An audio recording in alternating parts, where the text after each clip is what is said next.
sur la tournée de ce matin, mais également répondre aux questions de nos frères.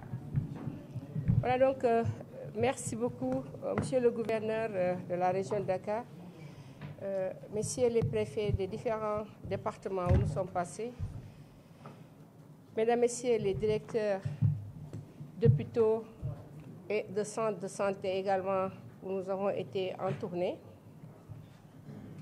Mesdames, Messieurs les présidents de toutes corporations confondues, Mesdames, Messieurs les partenaires sociaux, pour tout ce qui est du niveau central du ministère de la Santé et de l'Action sociale, nous sommes aujourd'hui avec Madame la directrice générale des établissements de santé, et également Madame la directrice générale de l'Action sociale, Monsieur le directeur général de la santé aujourd'hui sur notre évaluation, de même que Madame la directrice générale de la nouvelle agence de régulation pharmaceutique. Merci également à toute la presse sénégalaise, nationale comme internationale. Comme vous le savez, aujourd'hui l'événement majeur, c'est la reconstruction de l'hôpital Aristide Le Dantec, un hôpital plus que centenaire. Et naturellement, pour construire cet hôpital, il y a plusieurs stratégies, mais l'option du Sénégal aujourd'hui, c'est de fermer la totalité des services et de les redéployer au niveau de Dakar dans un premier temps. Mais je tiens à dire que si aujourd'hui, cela nécessite qu'on soit au-delà de Dakar, nous allons le faire. Merci également à tous les usagers des différents hôpitaux et centres de santé représentés, mais également les élus locaux. Parce que vous savez que la santé est une compétence transférée. Merci également à Madame le médecin-chef de la région de Dakar et à l'ensemble des districts sanitaires, parce que nous avons redéployé également dans les centres de santé pour se rappeler un peu de ce qui s'est passé il y a de cela peut-être 20 ans avec la délocalisation de la maternité de l'hôpital Aristide Le Dantec. Nous allons surtout nous appesantir, en tant que ministre de la Santé et de l'Action sociale, sur ce qui constitue aujourd'hui nos missions. La mission et les missions principales de ce ministère de la Santé et de l'Action sociale, c'est de s'occuper de la prévention, de la promotion, mais également des soins, de la thérapeutique. Tout le reste peut être sous forme de mesures d'accompagnement. Concernant le dossier de l'hôpital Aristide Le Dantec, qui était sur 6 hectares, je ne vais pas revenir sur beaucoup de choses. Nous sortons, et nous ne sommes même pas encore sortis de la pandémie Covid-19, qui, en pleine gestion de pandémie, son Excellence le Président de la République, a vu qu'il y avait un problème de résilience par rapport au système de santé, qui a convaincu tout le monde, presque même de façon surprise, sur presque 4 zones. Il y avait toute l'expertise sénégalaise en matière de santé et d'action sociale.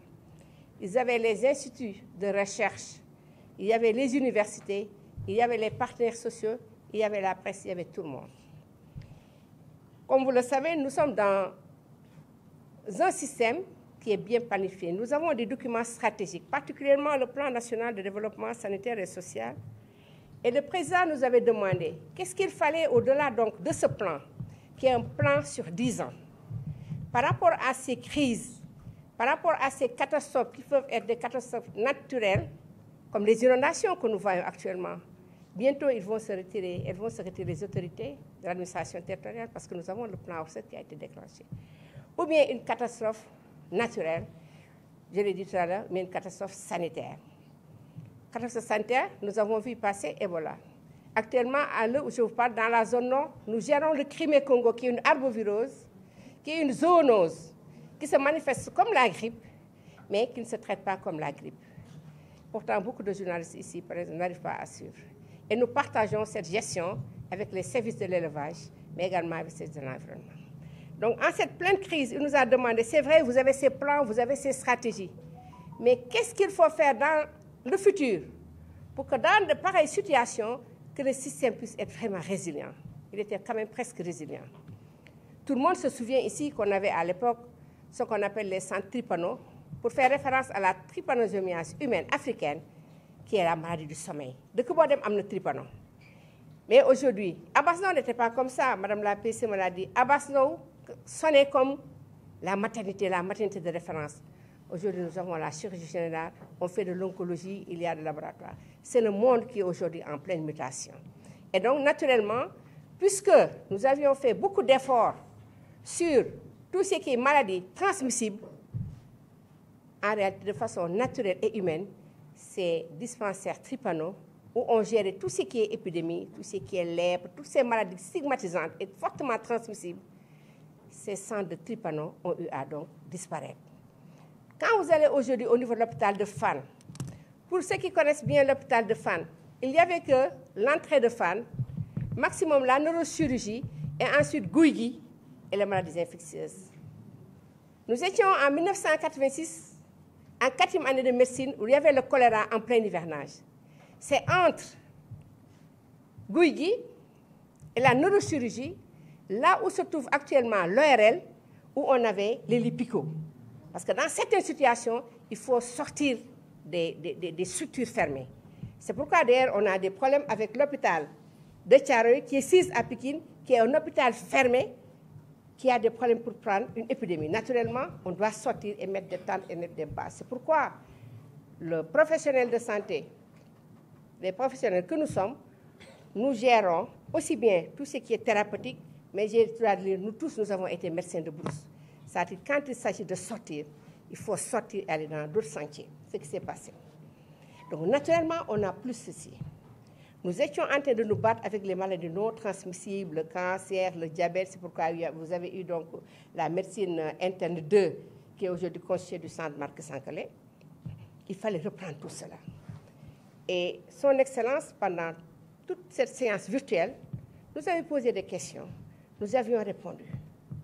Et de fil en aiguille, nous nous sommes réunis. Parfois, c'était en vase clos. Parfois, c'était virtuel parce qu'il fallait faire participer également les régions extérieures par rapport à Dakar. Et l'un dans l'autre, nous sommes aboutis à ce qu'on appelle un plan d'investissement de 2020 à 2024. C'est ce que je vais vous dire. Nous sommes tous Sénégalais. Si nous avons un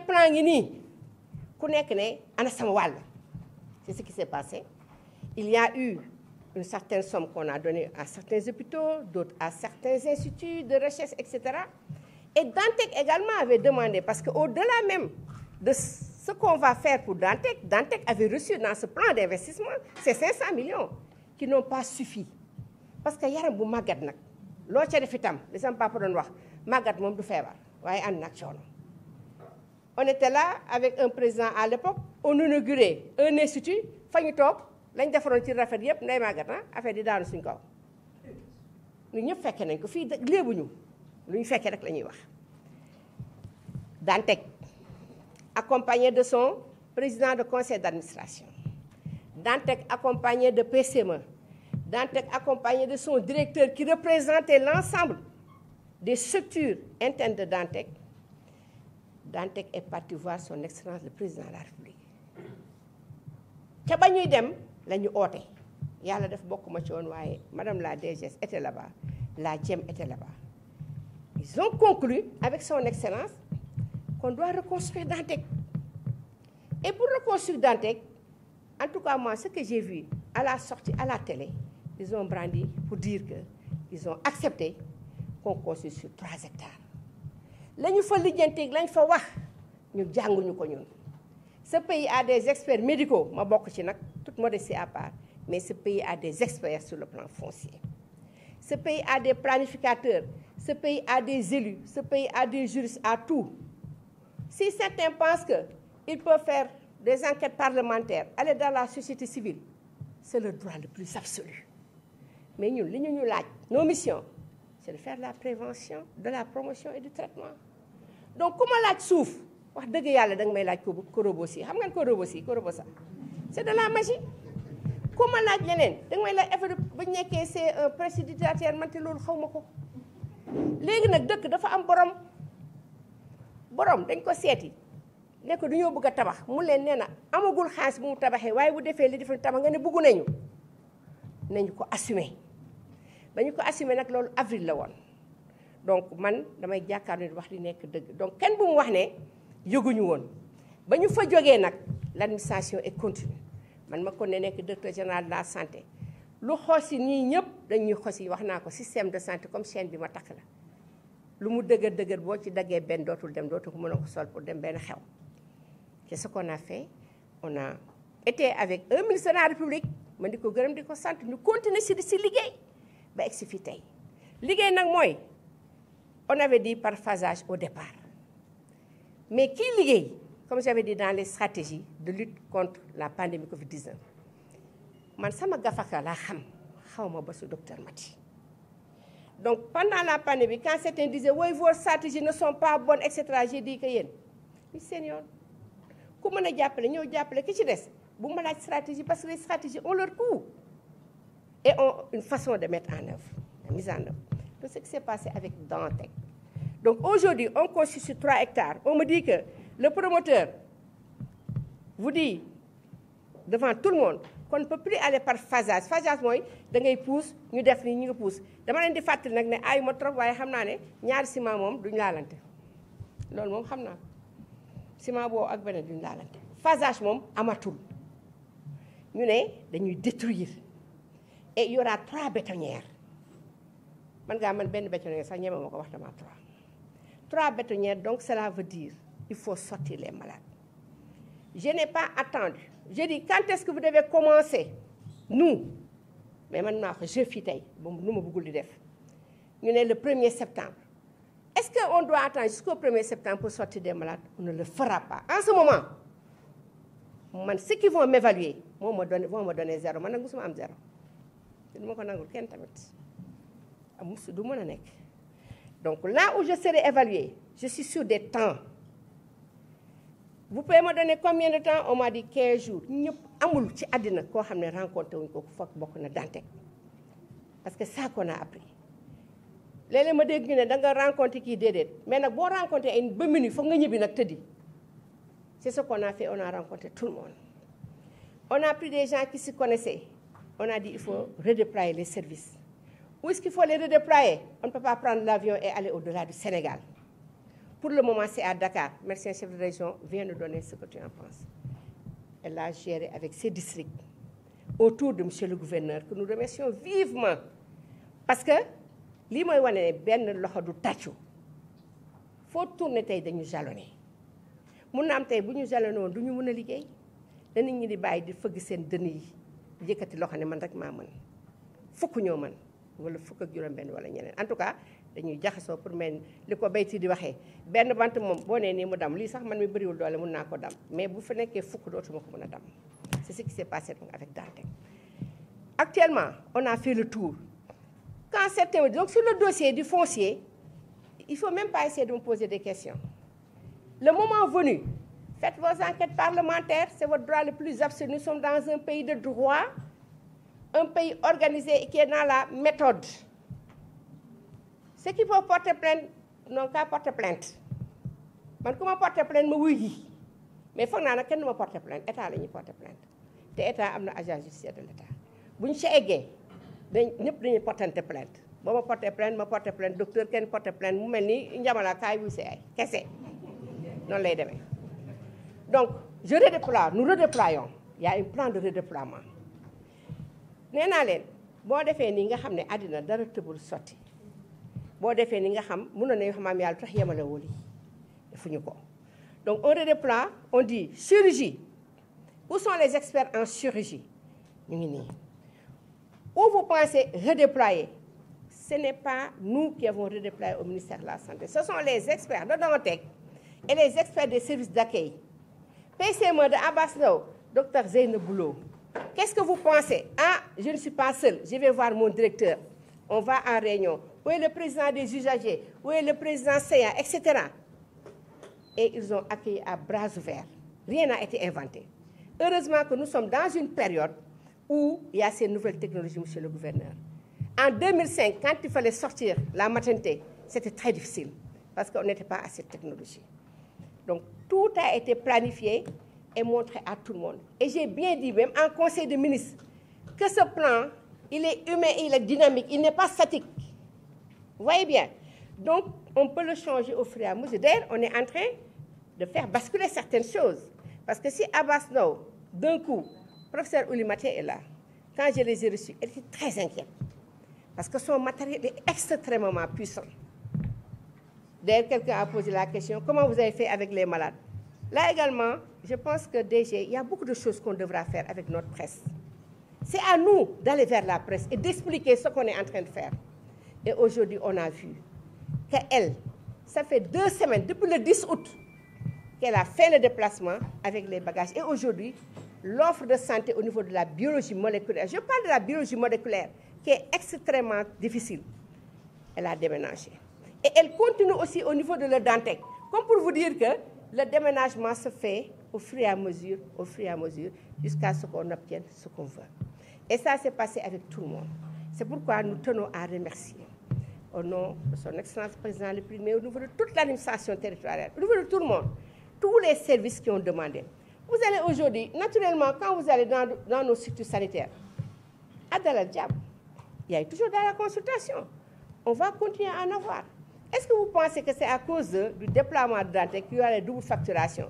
Là aussi, j'aimerais bien quand même qu'on puisse voir. Vous pouvez poser n'importe quelle question, mais cette question, en tout cas, est difficile d'avoir une réponse. Aujourd'hui, il n'y a pas de double facturation. Et les Sénégalais, encore une fois, quand vous allez dans la structure, vous achetez vos tickets. Si vous ne pouvez pas acheter le ticket, comme j'ai fait tout à l'heure au niveau de HMO, il y a l'action sociale. Il y a la direction générale de l'action sociale, il y a les services sociaux, mais également, la santé n'a pas de prix, mais la santé a un coût. Aujourd'hui, même avec la politique de gratuité, il y a quelqu'un qui paye. Et qui paye actuellement dans notre pays, c'est l'État du Sénégal. C'est pourquoi d'ailleurs, je m'adresse aux femmes, et partout je me suis adressée aux femmes pour dire que nous les femmes, on a toujours cet élan de solidarité, mais ça s'arrête le plus souvent à des choses. Je ne vais pas dire que ce sont des choses qui sont éphémères, mais j'exhorte aujourd'hui les femmes à davantage s'inscrire dans les mutuelles, à faire fonctionner les mutuelles, parce que feebar du waaj mën nga am 1 milliard feebar bu nekkee peut-être fenn fu sori doo ko mën a utiliser.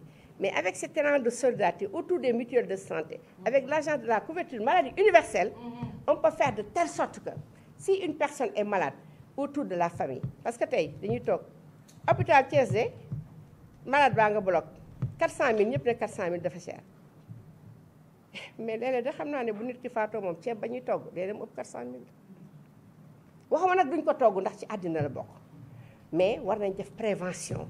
Prévention c'est pas seulement la santé, prévention pour am benn solidarité boo xam ne bu ñu ci paree nit ki mën a faju kenn xëyul di ñaan feebar mais feebar day bettaate rawatina Adja Diall ñun ñuy ëmb di imbi yàlla def na muy juróom-ñeenti weer dama yaakaar ne ci juróom-ñeenti weer yooyu xëy na daf ñu wax pour ñu préparer donc bu ñu préparer woo docteur Mati boo nekkee sama ndey dikkee dee ñëw di ma seet ne ma Adja Xemes fekk jàppal ne nekkuma docteur ndax yaa ngi visite boo demee visite ndax yaa ngi naan doom boobu xonk boobu nga xamante day tax doo anémie est-ce que yaa ngi tëdd ci moustiquaire est-ce que bu ma demee ba nga xamante ne léegi maa ngi bëgg a imbi nga la bul toog naan ma waa marché assurance bu leen ma meree ndax dama fay dem borode bi xew tey cuub ba docteur diw sol cuub ba sama wujju peccar ga ba sol loolu yëpp rafet na baax na mais itam deema ne compal tuuti nga denc ndax mun naa am bien que sage-femme bi wala gynécologue bi nee na la dangay accoucher normalement waaye nag njurum doom daa compliqué nga gis ku def 4 CPN nga dem ba foofu kenn xamul nu mu demee ñu ne ëpp Zeynabou Lo ne nañ opéré lu tax ñu opéré man de mun naa accoucher mu ne la souffrance fatale lan mooy souffrance fatale mu ne ma xale ba nooyeetul ñu def le pour et le contre gynéco yi fii pédiatre yi fii coow yi ñoom nag du ñu juboo ndax pédiatre bi naan may ma tuuti benn semaine gynéco bi ne duma la may mais nag xam nga fan la ñu jubooyee c'est dans les réunions de staff aussitôt dañuy dem en groupe ñu ne dañuy décider xale bi kat foog mu judd mun nañ ko may ñu ne bu ñu ko defee fan moo am crèche ñu ne Abass Ndao de am na crèche maternité Dantec am na crèche ñu jël ñu opéré li gën nag mooy mu toog fii mu accouché mais bu mu ta doon loolu ñu teg ko ci fu tegu ñu yóbbu ko c'est comme ça que marche le système de santé. Et tout à l'heure j'ai dit je pense que à toute chose malheur est bon. Avec la fermeture de le Dantec, on ne faut plus aller dans des rendez-vous de 3-6 mois. Ceci, on peut l'éviter. Mënuñu wax ne du am parce que da ay panne et cetera mais on peut l'éviter. On peut faire de telle sorte qu'avec la régulation, on avait des projets sur ça. Nit ki fu muy jógee mu dem feneen wax nañ ko sànq docteur Sow wax na ko nee na xat na de les locaux sont étroits mais c'est les cœurs qui doivent être ouverts lu mu xat salle de réunion bii man je suis sûre que docteur Ndiaye peut mettre des cloisons et qu'on commence une consultation. Dès qu'on termine la consultation, on revient à l'état de départ. On l'a fait avec la Covid. On a hospitalisé dans des hôtels. Les hôtels, c'est pour le tourisme. Les hôtels n'étaient pas faits pour ça. Mais qu'est-ce qu'on nous demande de faire en ce moment? Elle va chercher l'hôtel. Le CNG, qu'est-ce qu'on fait? Où sont les experts? Où est le centre des opérations d'urgence? Circuit du patient. Bu doon fii ba le gouverneur abal ma këram tout ce que je veux gouverneur est-ce que vous me permettez de casser am courant d'air gis nga courant d'air lu baax la mooy l'air circule waaw gis ngeen sànq bi ñuy dugg ci bloc kenn du ko tëjee nii donc même ñi ñuy bëgg a may ay structure loolu moom bu amoon yaakaar naa muy man muy yéen ñëpp nii muy journaliste yi au lieu que ngeen koy filmer da ngeen koy jël yóbbu ko seen kër ci li ma xam ci doomu Sénégal donc ñun on ne peut pas prendre des malades et les laisser et les jeter en pâture loolu ñun waat nañ ko te bu fekkente ne waat nañ ko xëy na génn buloo sax man bu ma xawee fàtte moom fàttewul octobre sànq ba léegi maa ngi koy wax on sera couvert dafa naqaree wax te gis nga foofu muy góor muy jigéen gouverneur kuy waat boo fa excès bu soto nga tokkul tam lox nga parce que bu ñu la waxee ne yow tey di nga waat devant tout le monde ne doo sonal nit doo def lii doo seet couleur nit li nga fekk ci nit ay li ñu xam moo bëri